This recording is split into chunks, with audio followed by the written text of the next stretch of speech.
Alors c'est tout à fait vrai. C'est tout à fait vrai parce que déjà il faut attirer des opportunités, donc il faut générer des leads et puis après il faut convertir. Et pour convertir, ça veut dire qu'il faut mettre en avant ses compétences, ce qu'on va apporter comme impact et convaincre à la fois le partenaire qui va apporter l'opportunité et puis le client final. Complètement, complètement parce que il faut toujours se remettre en question, donc on n'est jamais dans sa zone de confort. Et un des besoins quand même premiers de l'être humain, c'est la sécurité. Et quand on est indépendant, on n'a pas de sécurité. Donc c'est pas fait pour tout le monde.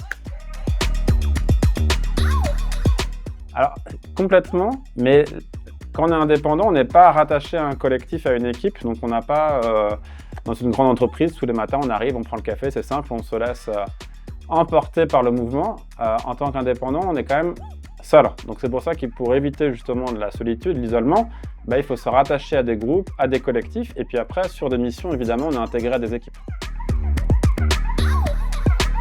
Alors moi, je suis assez pragmatique, donc je pense qu'il n'y a pas, qu'on soit dans un cabinet de conseil, qu'on soit indépendant, qu'on soit salarié, à chaque fois, il y a des avantages et des inconvénients, il y a des opportunités sur les 3 tableaux, donc on verra bien. Oui, tout à fait. Déjà, en tant qu'indépendant, il faut avoir une proposition de valeur qui va attirer des clients. Donc, ça veut dire qu'on va intervenir sur des missions où on va avoir de l'impact. Et le fait de choisir, ça permet d'intervenir sur des secteurs ou sur des types de problématiques sur lesquelles on a une réelle expertise.